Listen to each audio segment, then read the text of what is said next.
Oh, it's 3:45. Okay, great. So, all right. So I want to introduce Jesse to everyone. Jesse is a Granger Fellow at the University of Chicago, and he collaborates in the ATLAS experiment. His research interests are new physics searches with a recent focus on photon collisions, which he's going to be talking about today, and forward detectors. He completed his undergraduate and PhD degrees at Oxford in England and his master's at the Perimeter Institute in Canada. So take it away, Jesse. Okay, well, thank you very much for the invitation and the introduction. And yeah, so today I'm going to tell you about some of my recent focus on photon collisions. And the first part, I'll review some of the state of the art of what we are learning from the science of photon collisions at Large Hadron Collider, with a focus on one of the results that I've been spending a lot of my time on. And then I'll move on to some of the proposed ideas of where we might take this kind of science in the coming decade or so. So one of them is a search for specifically focusing on supersymmetric dark matter. And the next is a proposed measurement to measure the this so-called tau G-2, which I'll explain in the latter part of the talk. But first, I just want to begin with a more colloquium level introduction to introduce the protagonist of this talk, which is photons, light, right, which has historically been a transformative figure in the history of science. And the real underlying theme of this talk is that every time we've understood a new phenomenon of light, we've been able to build new instruments to control it in new ways and ultimately to make further discoveries. So at the dawn of the scientific revolution, people like Galileo and Hooke, they invented and used the telescope and the microscope to open new domains of science, right? Modern astronomy and cell and microbiology. But people back then didn't really know what light was. But what they crucially had was a very powerful effective theory of light called ray optics that we all teach our undergraduates now, that allowed them to build these instruments to open new areas of science. And it wasn't until the 19th century that we really learned what light actually was, which is a wave, an electromagnetic wave. And this allowed people to exploit new properties of light, so building diffraction gratings to show these lines that we teach our undergrads in quantum mechanics. These are the Balmer lines, which of course lay the foundations of quantum mechanics, as well as constructing interferometers. And Michelson and Morley, of course, built the interferometer to lay the empirical foundations of relativity. And what I want to really emphasize now is that we are still precisely controlling light to transform our understanding of science. If you just look at the past decade of Nobel Prizes, which is just a selection of interesting science results we've seen, very notable in our field is, of course, the discovery of the Higgs boson in the diphoton channel. You can also win Nobel Prizes in chemistry by overcoming the diffraction limit in 2014 with what's called super resolution microscopy. And even in the past couple of years, discovering exoplanets was, of course, recognized. And this was just by looking at the Doppler shift of stars, because the stars just overwhelm the planets themselves. And of course, last year, we saw the Nobel Prize awarded for studying the black hole at the center of our galaxy, which, of course, was only enabled by what we call adaptive optics. So as a particle physicist, our instrument to study nature is the collider, the accelerator. And so naturally, we can ask what happens when we collide light at the highest laboratory energies. So that might sound more exotic than a muon collider. That certainly sounded the case for me when I first heard about this idea. And indeed, there are some R&D proposals to use lasers and electron beams to realize this. But what I want to really emphasize today is that this is already a science and it's already a reality today. We can already use the LHC to study what we would do with any photon collider, which is how these photons can collide to turn into all sorts of funky particles that we want to study. And I think there's a real renaissance being renewed by some recent experimental breakthroughs, which I'll cover momentarily. So just before that, I just want to remind people the conceptual foundations of photon collisions, which is quantum electrodynamics. So this, of course, started when Dirac predicted the positron, which was then discovered a couple of years later. And this can annihilate with our electrons to turn into photons.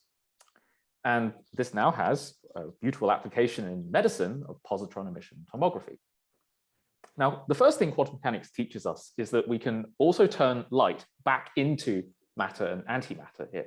And this isn't just something we want to do in the laboratory. This is actually something that happens in nature. So high energy gamma rays are emitted from exotic sources in the universe, and they can meet a CMB photon from early universe cosmology and actually be absorbed, effectively inducing an opacity due to this process.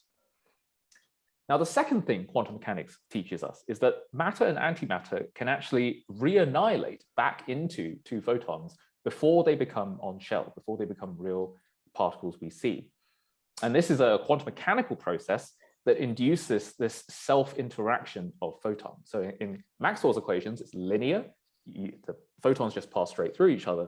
But in quantum mechanics, they can actually scatter off each other via this process. So this is what we call light by light scattering. So photons can actually change directions in quantum mechanics. And this is what we see in this event display from Atlas. So it's like a photograph of these processes happening at the LHC. And if you stare very closely, you'll notice the date here is November 2018. We were colliding lead ions in the Large Hadron Collider at this point. So what you see here are these two green lines here. These are the two photons detected in our electromagnetic calorimeter. And as you can see, everywhere else in this cutaway through the Atlas detector, there's essentially nothing there. And if you read one of the sentences in the caption, all charged particle tracks above 100 MeV are shown. So these are exquisitely quiet events, something that we don't usually think of when we think about two lead ions colliding. So what's going on here? So usually when we think of collisions at the Large Hadron Collider, it's, for example, a proton or a lead ion, as we just saw, that collide head on and they smash to little bits. And the partons inside them are colliding to make new particles. However, what also happens is that these protons or heavy ions, they can actually just skim past each other. They don't actually touch at all. And it's the electromagnetic field surrounding them that source photons that collide to make new particles instead, as you just saw in that photograph. And one of the hallmarks of this is that the protons or ions can actually stay intact. So to make this more quantitative, this is what we call the colliding photon-photon spectrum. So for those who are more familiar with hadron colliders, this is the parton distribution function, essentially.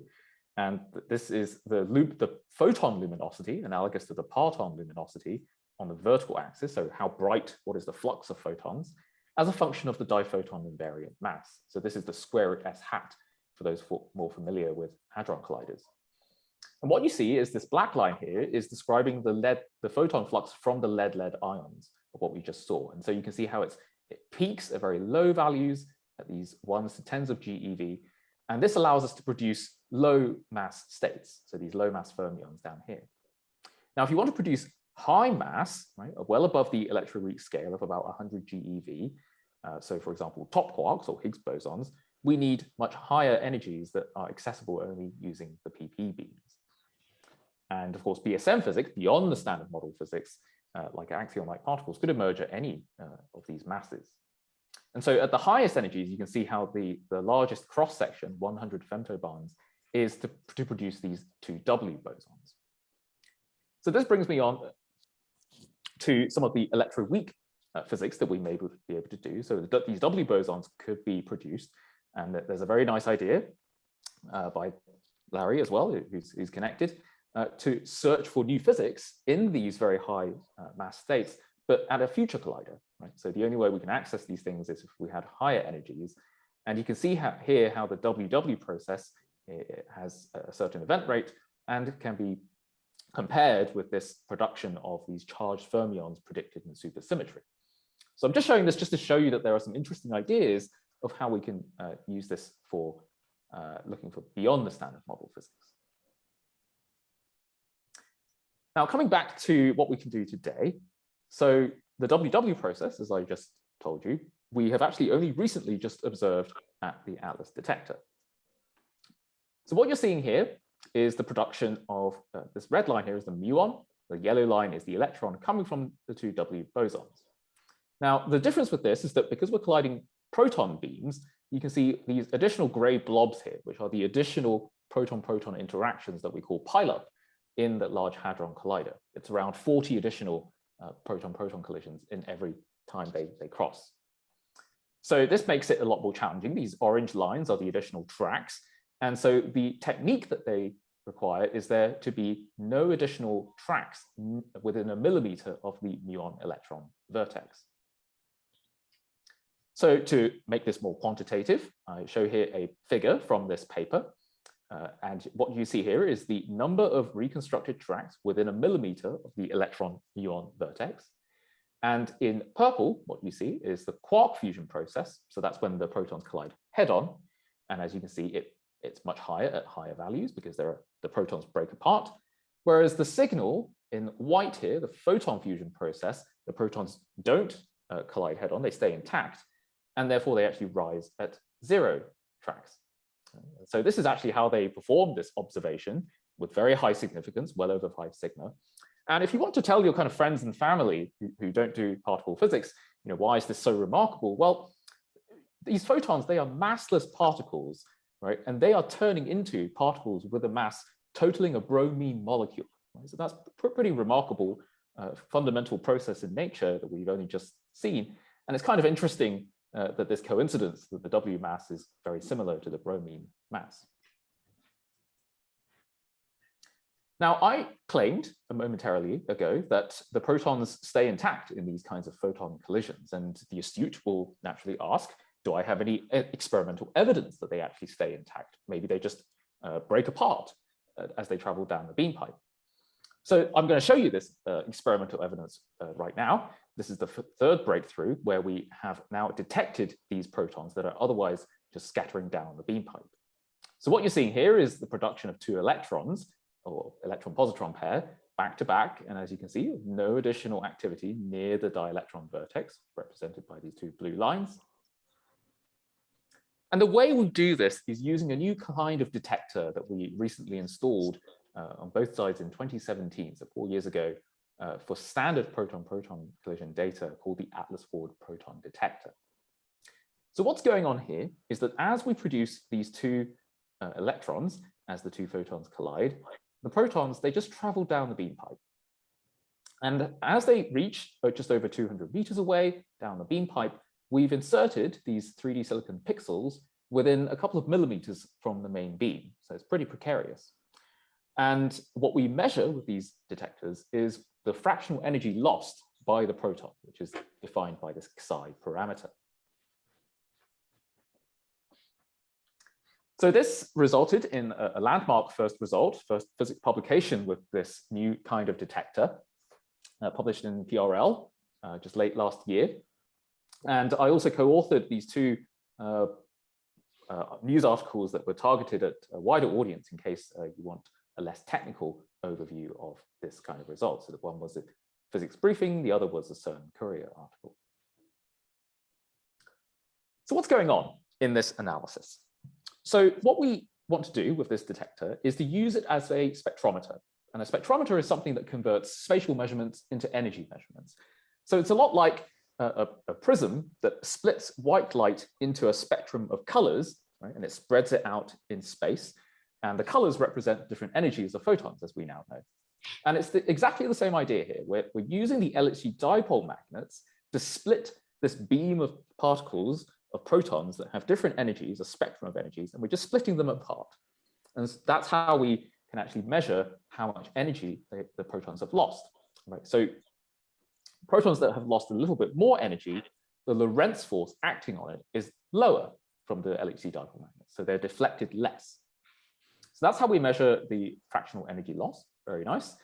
And what we can also do, because this is a 2-to-2 scattering process, is we can make an independent measurement 210 meters away in the central Atlas detector, so the 2 electrons that you just saw. And if we measure their invariant mass and their what we call the rapidity, which is how the direction in which they travel, you can use this momentum conservation formula to figure out what the proton energy must have been lost. And if the 2 are equal, because they come from this 2-to-2 scattering process, you can see how the signal is peaked at 0, right? Because the 2 measurements are equal. And they're equal because they are kinematically correlated. So the protons come from the same interaction as the 2 leptons, And that's why there's this lovely peak here. The background processes come from what I just referred to as pileup, so these additional proton interactions that could accidentally enter inside these Atlas forward proton detectors. And the leptons just come from quark fusion. So we estimate this background actually using a fully data-driven technique. For those who are interested, we just pick protons from a different interaction to emulate this broken correlation between the leptons and protons. So it's a nice, robust, and fairly elegant data-driven technique to estimate the background. And you see these two sides here. Side A and side C are just Atlas jargon. And the way you remember it with the mnemonic is that A is for airport. That's the direction pointing towards the Geneva airport. C is for Carrefour, the grocery store on the other direction in France. And just for those who are interested, this is a snapshot of the results. You can see by eye, this is a highly statistically significant result. But if you just want to quantify the statistical significance, it's well over 5 sigma in both the EE and the mu channels. And there's a slightly more in mu because the trigger thresholds are slightly lower in muons. Now, the second thing we did in this paper is we also measured we wanted to quantify how often the protons really do stay intact, right? So we've now demonstrated they stay intact. We can now quantify how often they might break apart.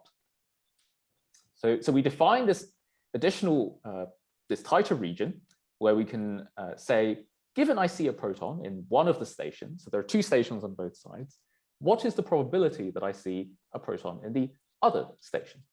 And we just define this tighter region because this is where these 2 detectors overlap. And this is what we estimate here. This is that probability, which is basically estimating the efficiency that I reconstruct the protons. And it's slightly lower in the farther stations because the protons can actually break apart as they traverse the nearer detector. And this is also a nice check of the data quality. It's fairly stable across the second half of 2017. And so this number, this efficiency, we can input into the CAFP, which is to remove the effects of the detector and estimate and measure this cross-section. Right? So this is this cross-section measurement. And this S-serve, just want to kind of highlight this, if you assume the survival probability is unity, so it always survives, you can see how it over-predicts the data. Right? So this is some evidence that the protons actually break apart, and you can kind of start to quantify the rate at which they stay intact. So that's a very nice result. And just to show you how these events look like in the usual kinematic phase space. So this is the rapidity of the 2 leptons. And again, as a function of the invariant mass, all 180 points. The blue points are the electrons, the orange points are the muons. And you can see, because rapidity is a bit of a funny variable if you've never encountered it before, I drew some pictures on the left just to draw some cartoons as to what these events actually look like. So at low masses, the dilepton system is boosted in the very far forward direction because the photons have very asymmetric momentum. So one of the photons is hitting the other photon in a very asymmetric fashion. And that's why the whole thing is boosted far forward. Whereas at very high masses, what we're seeing here is the 2 photons hit each other with very symmetric and very high momentum. So that's why the 2 photons, the 2 leptons emerge very centrally. So that's what these events look like. It's all very nice. The shaded regions are just denoting the kinematic regimes that we have proton acceptance in these detectors over 200 meters away. Okay, so just to take a step back, why is this interesting and important, right? For those who don't work on this every day, well, I think this is a picture we show our newcomers most of the time of the kinds of particles we can detect in the Atlas detector. And it's very similar for CMS detector and other general purpose particle detectors, right? So we have these trackers and calorimeters and muon chambers and an onion-like structure. But what you notice is that there aren't really that many particles. It's a handful of particles that we can actually reconstruct in the central Atlas detector. And these protons were flying down the beam pipe and being scattered all the time by the LHC dipole magnets. And until you've installed these detectors, you cannot see them, right? And therefore you cannot use them to probe the microcosm in new ways. So this is really expanding our repertoire, our toolkit to probe the microscopic universe. Okay, so that was the first part of the seminar, where I've kind of reviewed what's going on currently, the state of the art. And as an interlude, you may ask me, and I certainly have these questions in my mind, haven't we already tested quantum electrodynamics? And what more is there to learn about photon couplings? Right? And I hope I've shown you in the past 15, 20 minutes that we are just starting. We are just at the tip of the iceberg with these really landmark breakthroughs coming out from the LHC. But for the sake of this interlude, let's entertain these questions and cast our mind back to around the 19th century, when you could do just a find and replace of these questions and equally ask, haven't we already tested Kepler-Newtonian dynamics? What more is there to learn about Mercury's orbit? So back in the 1780s, people like Herschel were building fancy telescopes and discovered the first planet since antiquity. Right? So there were 5 classical planets that we've known about. This was the first planet we've known about since the ancient Greeks and Romans. And what do you do when you make such an incredible discovery? Do you just declare science is finished and retire? Of course not, right? You keep measuring its properties and its trajectories as precisely as you can. And they did this for over 6 decades. And people like Leverrier started to notice that there was something a little bit funny with its orbit. And as a believer in Newtonian dynamics, decided to propose a planet out farther from Uranus to correct for its trajectory, and sent those coordinates to the Berlin Observatory. And they pointed the telescope to that direction. And as the story goes, on the same night, discovered Neptune to within 1 degree of the prediction. Right? This was one of the most spectacular moments in classical physics and arguably the natural sciences, an incredible vindication of the predictive power of the mathematical sciences. But people weren't just celebrating because they discovered another planet. People were celebrating because they had discovered a new tool to make further discoveries, to discover more planets. And so they started scouring the data. And what they also noticed is that Mercury's orbit, its precession specifically, the perihelion shift, was deviating by just over 40 arc seconds per century, which is kind of incredible when you think they only had pen and paper back then. And so this led, as the historians of science will know, to a bit of a wild goose chase, trying to discover the planet Vulcan that was proposed to fix it. And there were some false alarms. People thought that this little transiting object they were seeing in the sun, it turned out to be just sunspots. And of course, we now know that this laid the empirical foundations for, I think, one of the greatest conceptual upheavals of space and time, general relativity.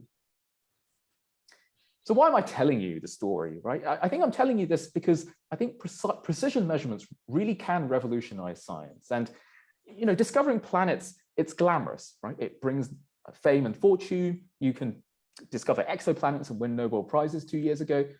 But ultimately, the physical laws of nature remained unchanged. And yet it was actually looking at a planet we've known about since antiquity, Mercury, that actually proved transformative and showed that space-time wasn't just some static background, it was actually a dynamical entity. And there's a beautiful analogy in particle physics where it is also measuring precession and also looking at the most familiar particle, the first particle to be discovered, the electron, that didn't reveal any new particles. But when they measured the precession of the electron, which I'll discuss a little bit later on, to the 3rd decimal point, they discovered the groundbreaking evidence that loops were physical. And this really is the hallmark of quantum field theory, the other modern pillar of contemporary science, and showing that the vacuum is not a static entity, but the vacuum is also a teeming sea of dynamical particles. So really, looking at ordinary phenomena really precisely actually harbored some of the most extraordinary surprises in science.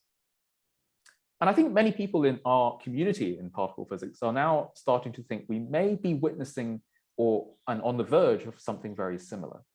We're now seeing what we can describe as persistent, widespread, indirect evidence for new physics beyond the standard model. And I'm just flashing you these 2 kind of categories that I think many of us in particle physics have been hearing about increasingly. One are these so-called lepton anomalies. We're seeing some funky tensions across all 3 flavors of leptons in both neutrinos as well as the charged lepton sector, across a wide range of laboratories. And in a very complementary fashion, if you just look up into the sky, people have noticed for now several decades the existence of dark matter across a wide range of scales, from subgalactic to cosmological. I'm sure those who attend these kinds of seminars will have seen the introductions of these many times. But what the comment I want to make here is that Fritz Zwicky and Vera Rubin, when they were looking at the Coma cluster or these galaxy rotation curves, I don't think they were really directly trying to search for things that broke the standard paradigms. And they were just studying these things because they were exotic and interesting phenomena. And I think that's the real spirit of science. And as an incredible surprise, they also discovered dark matter. So this brings me on to the kind of the second part of my talk, which is proposing some ideas related to photon collisions that may try and tackle some of these problems.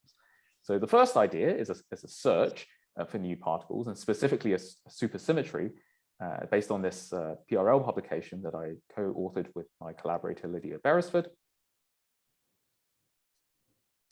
So the way we started with this was looking at a kind of model that's fairly simple. It's only two new particles. The one is a spin 0 lepton, so it's just like our everyday leptons that we know about, electrons and muons, but they're spin 0 and we don't know their mass. And this chi squiggly thing is the dark matter candidate. Right? And this addresses the so-called G-2 tension, which I'll describe a little bit more about later on, because of the existence of these scalar muons. And so these plots, some of you may have seen a lot of times, but I think the way I like to explain it to newcomers is this is a plot that tells us if we can make it, can we see it? Right? Now, when I started my PhD back in 2015, this blue region here is basically the region that if the LHC could make these new particles, that's the region that we should be able to discover them. And this orange region is what happens when you crank up the energy and you run the data for a little bit longer, about 4 times longer, in fact. And this is the region that you would be able to see. And my PhD was this little thin slither, right? So that's what PhDs can look like in recent years. But what I really want you to focus on are the uncolored regions, right? Because that implies if we could make it, we could not detect it. Right? And if you just look up, if you just Google Slepton production, 100 GeV scalar leptons, the production cross-section is not small.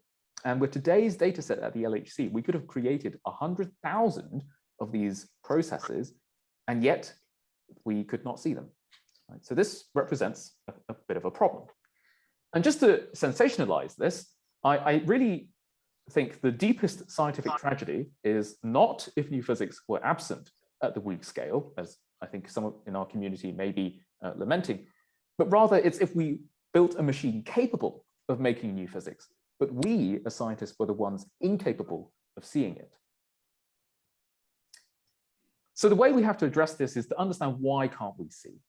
So here is another simplified representation of what's going on inside these fancy figures. So usually in these analyses, there is a funky variable that can separate our signal and our background. It may be some neural network classifier, it may be some fancy invariant mass. This variable is called MT2. It doesn't matter what the exact definition is, but the important feature is that the signals, you can see here in blue and yellow, they live at very high values, whereas this background, which is again the WW process to leptons and neutrinos, it drops off at low masses. And so you just select all the events to the right, and then you can recover the signal. And the innovation that I introduced in my PhD was to say, well, actually, you can actually reverse that argument and say that the signal could drop at very low values, and the background could just keep going at very high values, and you select events to the left.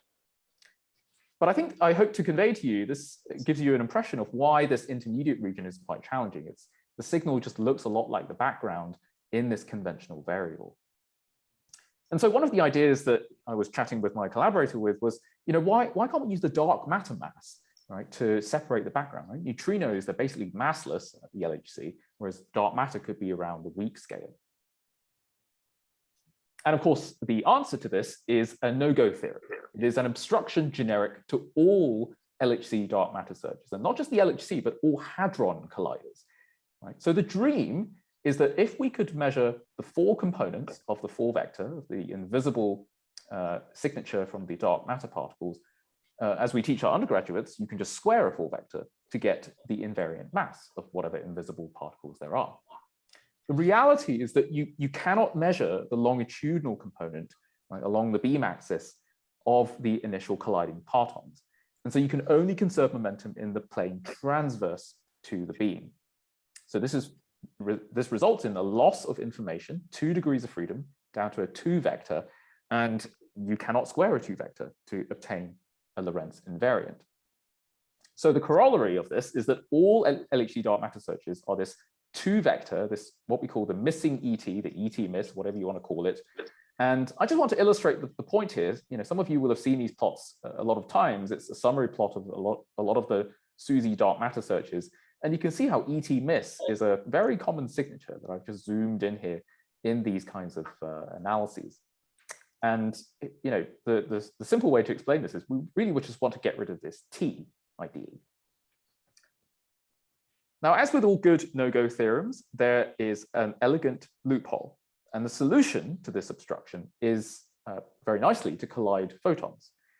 And in particular, using that technique that I introduced a little bit earlier, which is to reconstruct the protons that would otherwise be scattered down the beam pipe. So what you do is you measure the proton energies, as I demonstrated we could earlier on in the talk. And because you know the incoming beam energy is 6.5 TeV right now, or a couple of years ago, you can measure event by event the photon 4 vectors that were colliding. And this is something now that we teach our undergraduates how to conserve momentum and energy. This is this conservation of momentum and energy, the initial and the final states, and anything that's left over that's not conserved, quote unquote, is this missing momentum from the dark matter. And so what was once impossible at hadron colliders, it is impossible no more. And then you just simply square this 4 vector to get the missing mass. It really is as simple as that. And I just want to emphasize that this is a hardware solution, right? So this is only possible by installing detectors to measure these protons, right? It's not something you could just feed into a machine learning algorithm to figure out, because if you don't measure the other 2 components of a 4 vector, there's no way to recover it. So how might this look? So the point about this proposal paper is to try and see how this might look and to convince people that this is not a wild dream. And so what you see here is this missing mass. It's now W for some other convention, but it's the missing mass that I just defined in the past slide. And the blue is this dominant irreducible background from the W to leptons and neutrinos. And you can see how it rises at 0. By contrast, these lines are from these hypothetical dark matter scenarios from SUSY. And you can see how, for example, a 50 GeV dark matter particle, this chi squiggly thing, you can see how there's a nice sharp threshold at twice the dark matter mass at 100 GeV. And it's similar for the other lines with heavier dark matter particles. So this is something that's quite remarkable. It's a very lepton collider-like physics.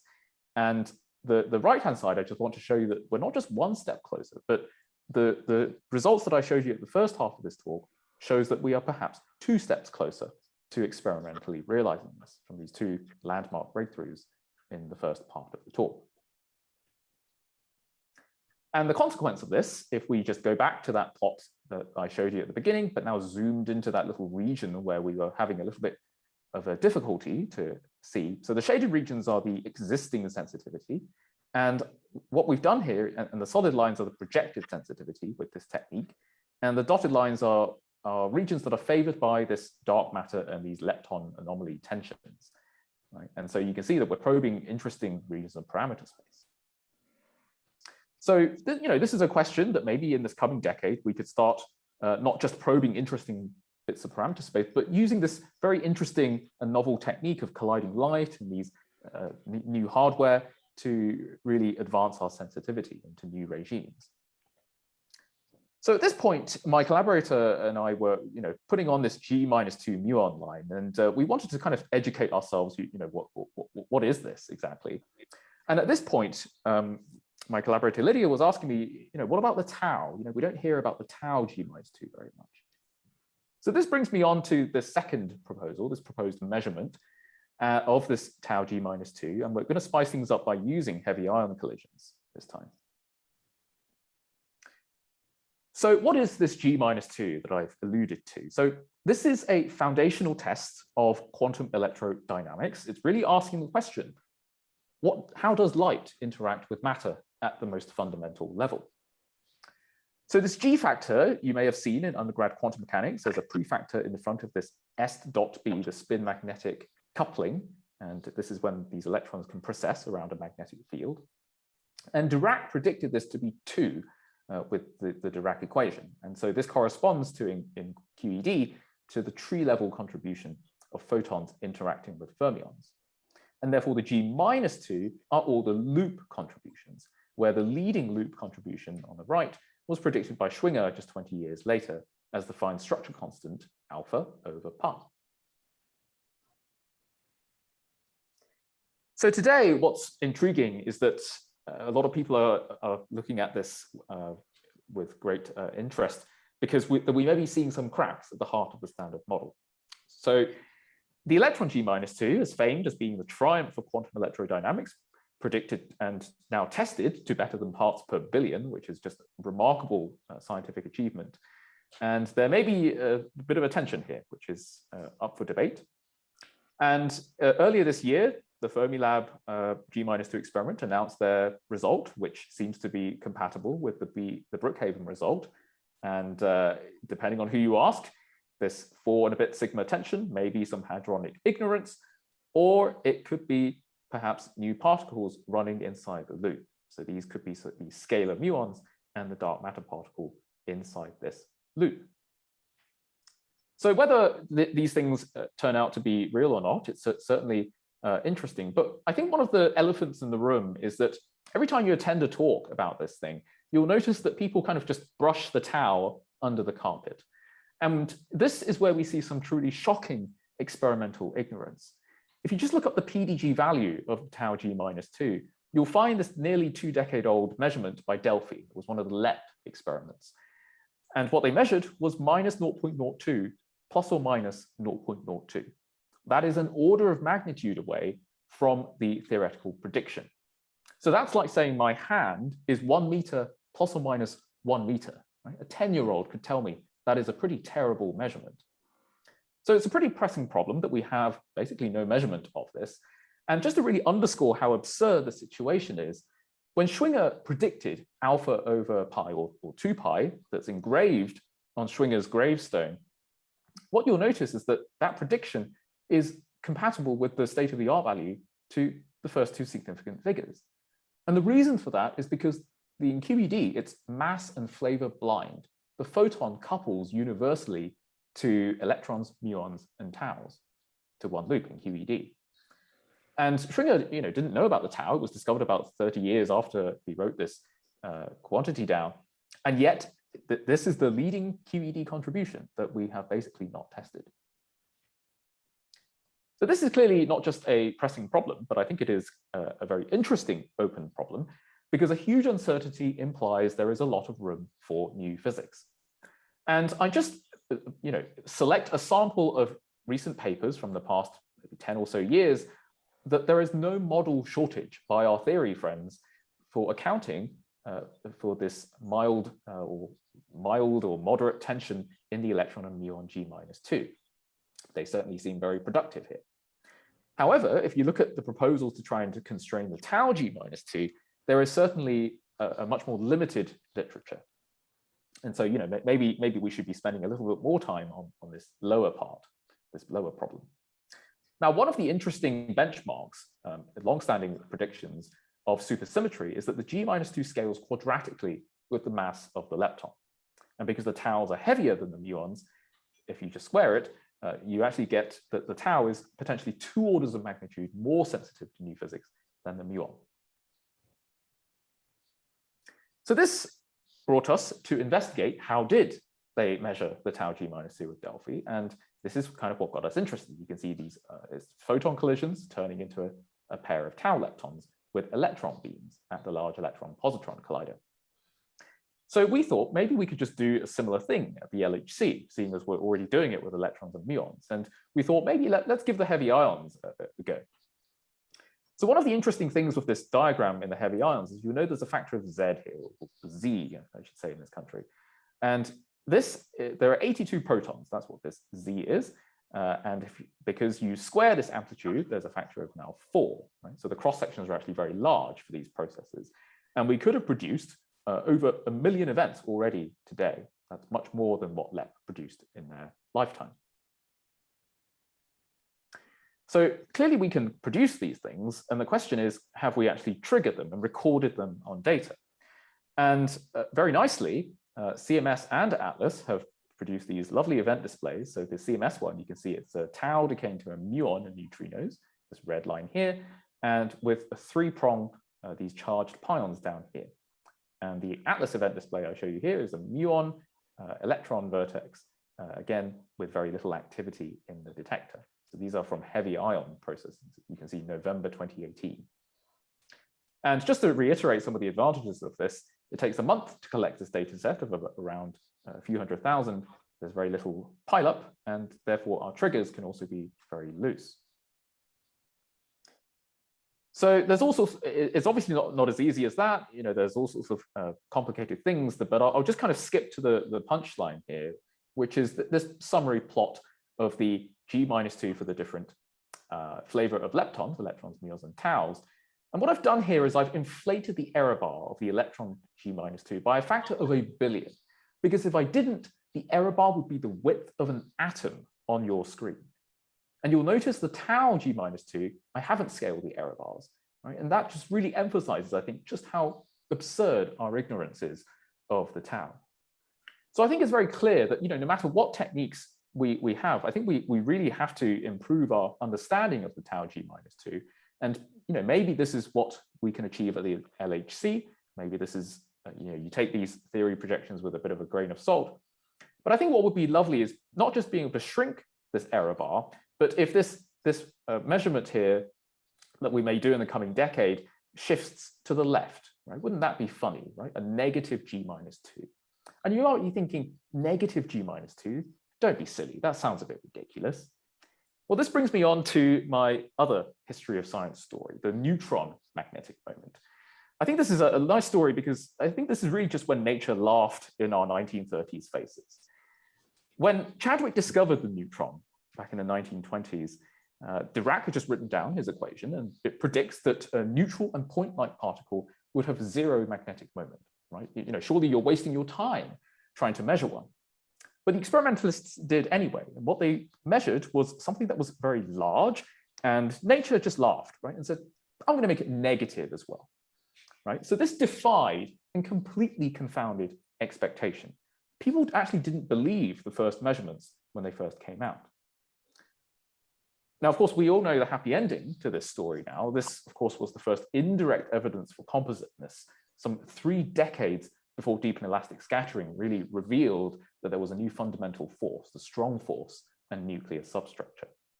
And I think that the lovely ending to the story is that, you know, this was once one of the most esoteric domains of nuclear science, right? We're talking about femtometers, right? 15 orders of magnitude away from everyday real life. What relevance would it have on my life, right? And yet we now use this very technique in MRI medical imaging to save lives. And this is actually one of the few Nobel Prizes by a physicist that was awarded for physiology and medicine. And so there's an uncanny parallel today where we've recently discovered a new neutral point-like, what we think, particle, the Higgs boson, and we could be some 3 decades away from building the next energy frontier machine. Okay, so in the last few minutes, I just want to kind of show maybe a sneak peek of maybe the next episode, if I can give another seminar in several years' time, of some more recent activities, right? Those were some of the finished results that I just showed you. So this is more work in progress.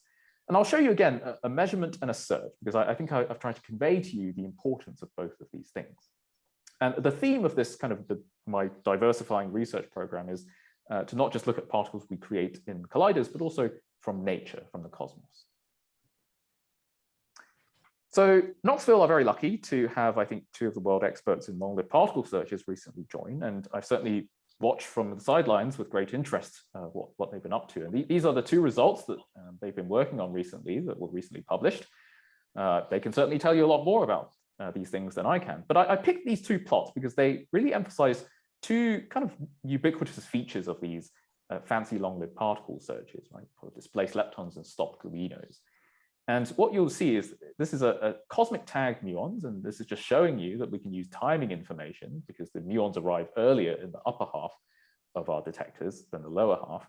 And on the right, you can see they also induce jets in our detectors, hadronic depositions in our detectors, right? So this green thing is cosmic rays. And so what I want to say is that, all of these things require some very creative and out-of-the-box techniques across a wide range of data and trigger and reconstruction.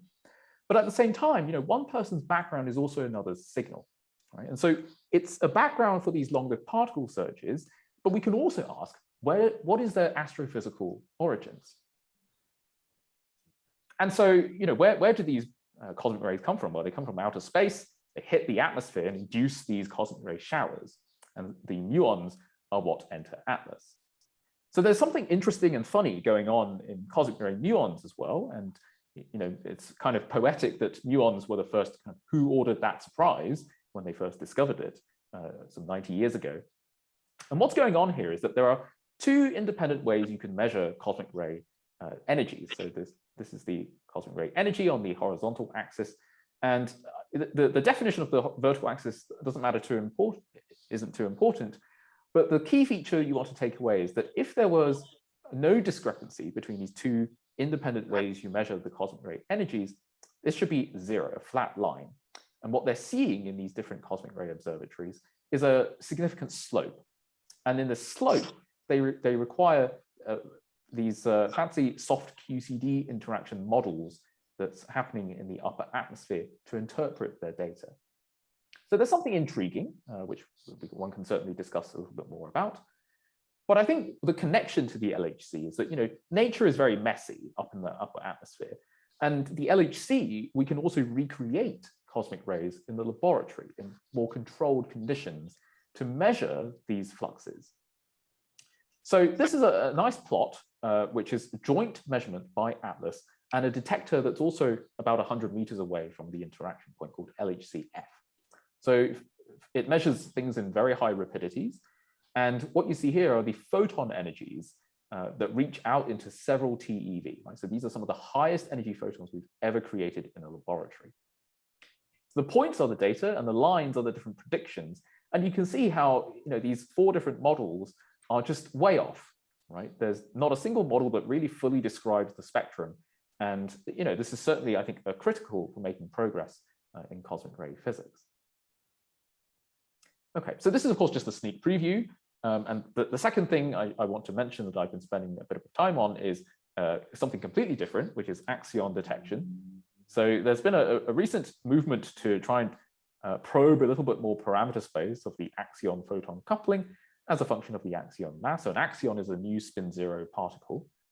So we were up here at TeV scale, the LHC up here in this corner, and around 15 orders of magnitude smaller, there is this gap that Chicago is trying to probe along with many of our collaborators. So one of the things that's interesting about this is that you have to use things like astronomy and optics and synergize with those people. So it's been a lot of fun talking to them, and it's kind of motivated us to build a spectrometer to characterize the optics. So obviously it's not been easy in the past couple of years to do laboratory science. I think we started off with a lot of energy. This is one of our graduate students, Kristen Doner, here you can see us building things just before things shut down. This is us reopening last summer. And then by this spring, we were able to put out a paper on the archive that showed that the thing that we built in our laboratory, even though it was a one in, one out policy, works. And just in June, we also relaxed our restrictions, and it was very nice to have people again back in the laboratory. And my penultimate slide, where are we going with this? Well, we were also able to visit Fermilab once it reopened a couple of months ago to outside visitors. So here is me and Kristen. So our collaboration is, funnily enough, called Bread. Here is us looking a bit like bread makers. And we were here just to see the cryostat and some sensors that we may want to test. And ultimately, we want to characterize things like the sensor noise and efficiency as a function of frequency. Okay, so I've reached my summary, my last slide here. And just to kind of reflect on what I've told you, why do we have to keep searching? Well, I think it's very clear from that sensationalism that I remarked that I think the deepest scientific tragedy is we built a machine capable of making new particles, but we were the ones incapable of seeing it. And I've shown you a very concrete example of that. And why do we have to keep measuring? Well, I think I've told you these lovely stories from the history of science where we were looking at things that we thought we understood very well. And yet it was actually the most ordinary phenomena that revealed some of the most extraordinary conceptual revolutions. And so I think we really have to keep looking at nature in unprecedented ways, creative and innovative techniques, even if, and I think especially if, it completely defies expectation. So thank you. I will stop there.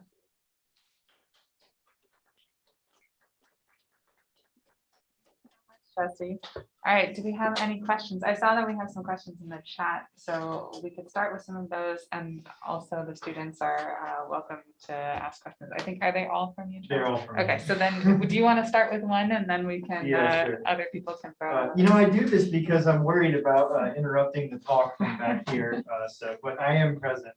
So the first question was about the effective luminosity for the photons. There's no way you can measure that directly, right? You have to calculate that, because unlike the colliding beams, you don't know. When you have the colliding beams, it's known, what their spread is and all the different properties, including the timing that allows you to calculate luminosity. But you don't know that for these photons, right? Right, so that's a very good point.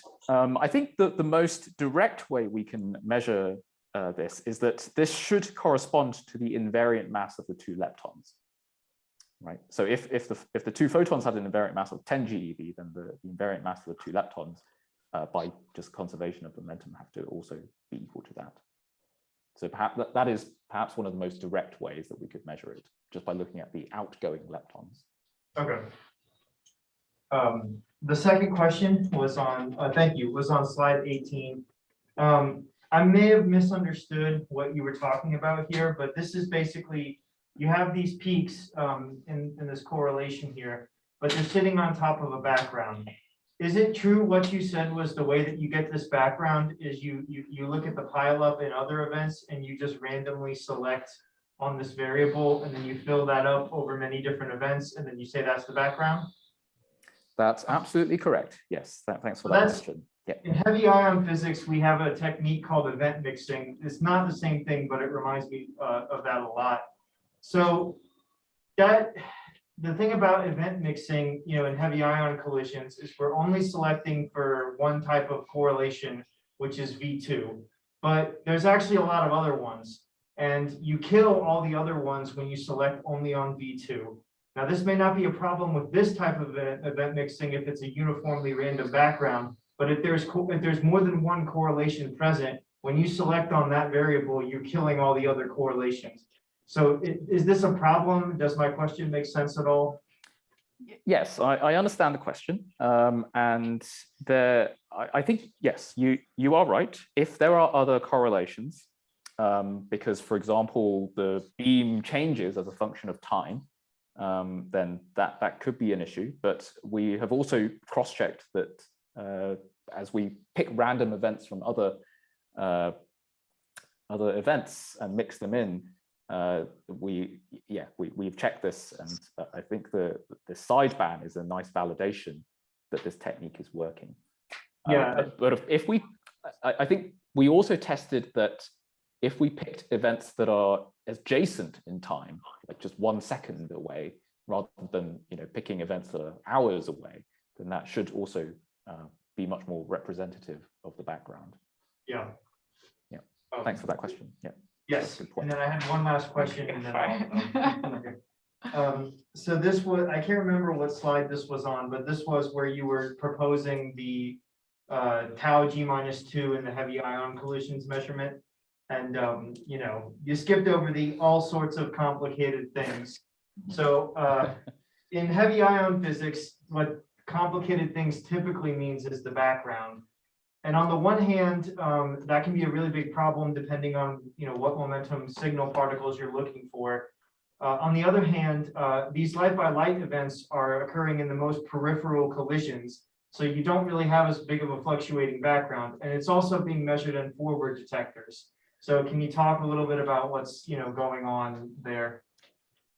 Yeah, thank you for raising that. I think that is, again, a very pertinent and important question. So as you refer to, we're looking at the most peripheral collisions. And if they are a little bit closer together, we have these 0-degree calorimeters that are just over 80 meters away installed. And so these can pick up on any of those remaining neutral fragments of the nuclei if they just hit a little bit more closely.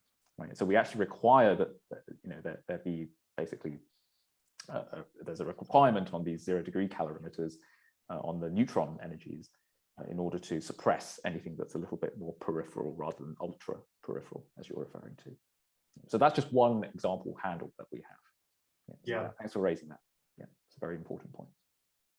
Thank you. Okay. Thanks for the questions. Other students have questions? Yes, I have one. In the same plot that you have after the slide where you show the first PRL, you have a histogram that I want. So I don't get it. You say events divided by 0.0025. That means like times 400, right? How does that scale? Times 400, but the scale goes up to 70. I don't get it. Am I missing something? What do you 0.005? Like events divided by 0.0025. It's just the Bin bin width. size. It's the width of each bin. Oh, so it's not dividing by anything. Oh, Sorry, okay. you're looking at the y-axis, right? Yeah. Oh, okay. Yeah. It's just the width of the bin. Yeah. Okay. Okay. Other questions? More general question. Also, thank you for your talk. It was at a great level and it made me really excited about physics. So Glad to hear. yes. So you said that this is a hardware solution that we just need to put proton detectors incoming and outgoing. So is this something that we can do in conjunction with other experiments, or is this something that, maybe I'm not wording it right, but do we just have to like focus on this, or can this be done like while something else is going on, I guess? Yeah, so this is something that we can install in and run at the same time as we run our Atlas detector. So this is what we did in 2017. We basically took data with these two separate entities, these two subdetectors over 200 meters apart, and we take the same data, it's connected to the same readout system, and we analyze them as if they were coming from the same system. Yeah, so we can do this simultaneously. Yeah. Is this going to be implemented in the HLLHC? Do you know? Well, I guess that's what your proposal is for. So that is an ongoing discussion, actually, and people are expressing interest to install these things also at the HLLHC, but it's not guaranteed because the conditions are a lot more harsh. Okay. Yeah. Thank you. So that's a great question as well. Okay. Other questions from the room? From anyone? I'll ask then. Yeah, thank you for the talk. It was interesting. Charles was asking about the light.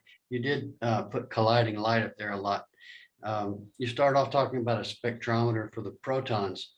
Most of the talk was about leptons, and you gave an example of a lepton collider and trying to see what you could determine from a hadron collider. Are you trying, and then you finished up talking about the tau, the G-2 tau. Are you really concerned about learning about leptons here, or are you trying to learn about the light and the hadron energy to start with also? Or are you really concerned about leptons? So the physics that we're trying to probe with, for example, this proposal is indeed trying to probe this photon tau interaction, right? So yeah, I mean, we are trying to learn about a very fundamental interaction in nature that we know very well for electrons and muons, but we know very little about for taus. Yeah, so we're just, I mean, and you know, the QED Lagrangian, it doesn't care about the flavor of the leptons, right? Because when they wrote it down, they didn't know there were 3 generations. But here we are trying to test these predictions for the tau lepton sector. Yeah.